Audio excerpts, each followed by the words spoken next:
varias cosas. En primer lugar, creo que sí. Creo que sin ninguna duda este es un acercamiento más entre la sociedad civil y las Fuerzas Armadas.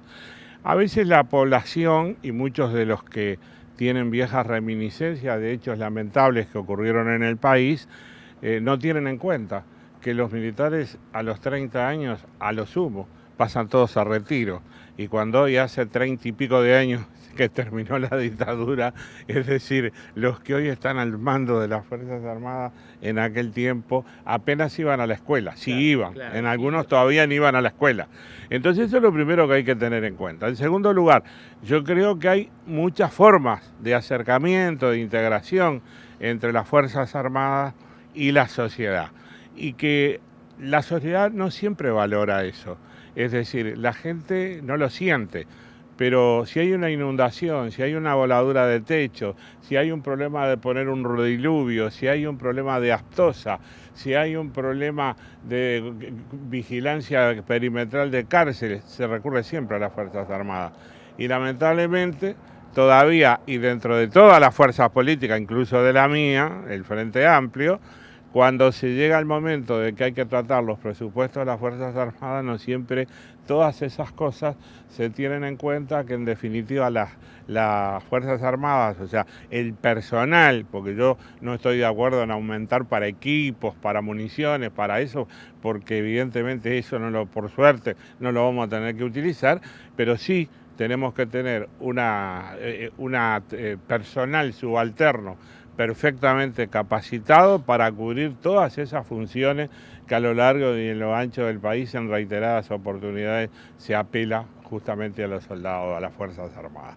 Por consiguiente, creo que esto que es hoy un servicio social más brindado a la sociedad, un servicio social por el cual le estamos achicando a la sociedad melense su ingreso a la capital en 3 horas, me parece que es fundamental. Y no puedo dejar de señalar esto sin recordar que esto existió hace mucho tiempo cuando estaban los vuelos de TAMU. Pluna, TAMU. Pero que todo lo que era la tripulación, los aparatos, etcétera, pertenecía a las Fuerzas Aéreas, que era TAMU.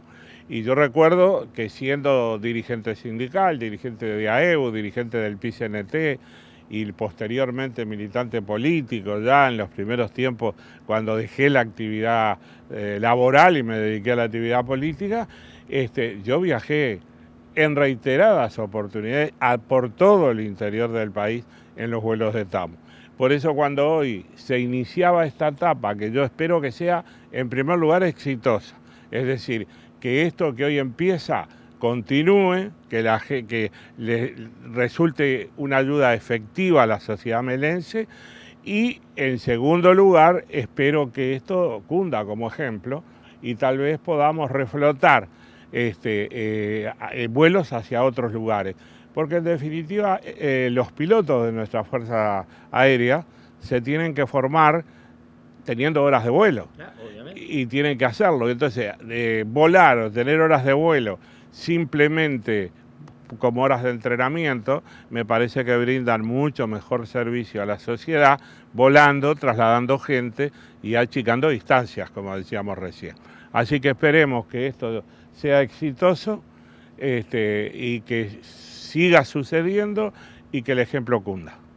Muy bien, le voy a hacer una pregunta, no tenía pensado hacer, pero ya que sacó el tema, le voy a hacer esta pregunta. Mucha gente está en las redes sociales insistiendo cada vez más en Facebook, en Twitter, en la necesidad de pronto de una presencia militar en las calles, no digo armado ni cosas, simplemente para poner un poquito de respeto. Está desbordándose la situación, la violencia, la cantidad de crímenes, todo ese tipo de cosas. ¿Usted qué opina al respecto? ¿Le parece que puede ser positivo una presencia de los militares en las calles? Mire, en ese sentido lo que se podía hacer ya se hizo, se puede volver a hacer, y es, si hay personal militar excedente, volcarlo al Ministerio del Interior, es decir, a la actividad policial, y capacitarlo para cumplir esa función. Porque lo primero que hay que tener en cuenta, y tal vez la gente dice, ponemos a los soldados, pero lo primero que hay que tener en cuenta es que el soldado está capacitado para una función, que es la de la guerra,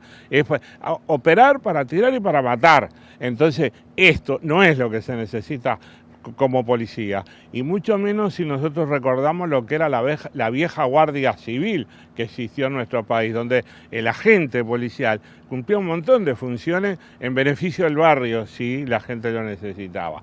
Entonces yo estoy en total desacuerdo con eso, pero por otro lado, ya las Fuerzas Armadas están colaborando activamente en lo que es la seguridad del país y la gente ni siquiera lo sabe. Por ejemplo, las guardias perimetrales en los establecimientos de reclusión le insumen a las Fuerzas Armadas alrededor de 400 efectivos. Hay 400 soldados que están sustituyendo a 400 policías que si no estuvieran los soldados, tenían que estar cumpliendo la función en las guardias perimetrales. Entonces, este es otro tema que también hay que tener en cuenta. Es una función de las Fuerzas Armadas en beneficio de la sociedad porque permiten que haya en la calle 400 policías más. Ahora, el problema es la violencia, los robos, lo que ocurre en nuestro país, lamentable. No da para conformarse esto que voy a decir, pero es una realidad. Ocurre en todas partes del mundo. Yo hace muy poco tiempo me tocó viajar por el Parlamento a Madrid, a la Comisión de la Hueva, es decir, la que atiende lo que es la droga en el deporte, donde hubo delegados de 1.500 delegados de diferentes países tratando el tema de la droga en el deporte. Y cuando terminó una de las sesiones, el primero o el segundo día, me voy al hotel y pongo la televisión para, como siempre, a ver qué estaba pasando. Y cuando hacía 10 minutos que estaba mirando la televisión, dije, ¿pero yo estoy en Madrid o estoy en Montevideo? Robaron en tal lado, mataron a un comerciante en el otro, ocurrió que coparon tal cosa. Y bueno, estábamos en la capital de España y teníamos un informativo que calcado era exactamente igual al que vemos muchas veces en nuestros noticieros en el Uruguay. Por consiguiente, el problema de la violencia no es un problema uruguayo, no se resuelve en el Uruguay, hay que resolverlo en el mundo. Y no tenemos que olvidarnos que desgraciadamente la vuelta que ha tenido la droga, es decir, el uso indiscriminado de la droga hoy en el país, muchas veces es un poco el punto generador de ese tipo de dificultades, fundamentalmente en aquellos casos que el delito se comete en forma más violenta.